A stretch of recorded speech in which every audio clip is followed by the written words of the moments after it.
mundo. Pero sa actual, kung maabot ka nga punto, pwede kayo ng isurat, no? Makakita kang mong kinabuhi at maputang dito sa kalayo, imong kalag, no?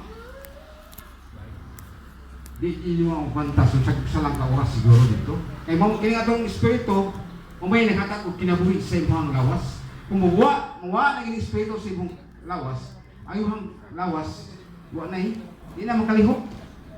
Wala lang sa tuwa mo yung wala lang okay lang sa tuwa nga dili madugta, no? Madugta man, no? Una yung sa kapunto kada ko kayo o pangutana sa atong kinabuhi kung unsa kay hitabo kun ang imong espirituhanon nga bahin dunay akong kakulangon diha tubangan sa Ginoo isgot ko kakulangon unsa may kakulangon no una ka gaminto niya ang atong lawas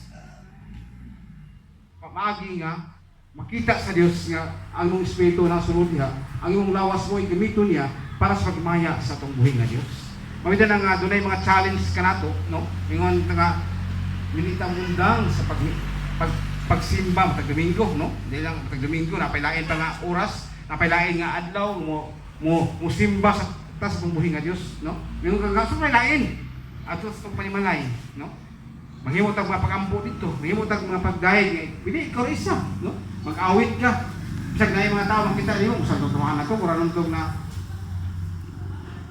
nakula-kulangan na no pero isa ka na sa pamaagi nga ikaw misimba po sa Dios, mikanta ka o midayeg ka ngadto sa buhi nga Dios, gusto ipakita nimo nga ikaw kay mo may suko sa Ginoo nga mosimba ta, no? Mga lagad ta. Kay dili sa atong giniskutan may suoran ang atong kinabuhi. Atong yung paningkamutan nga pastor ato pag-ayo habang buhi pa kita. Kay kung mamatay na ta, ato lawas kay mabuwag naman ato espiritu sa lawas. Saon man na paglihok sa espiritu kung wala tay lawas, no? Ang tumisbeto mato sa lapit nga din aron dito si Hokman kaya itong lawas ilubong sa butang sa lalong sa yuta pag mabalik po siya sa abok no muna nga dunay gipasabot din sa balang kasulatan no diya sa Juan kapitulo 4 35 kay doon naman gid tay angay natong usabtan karon sa atong kinabuhi no daghan kay mga tao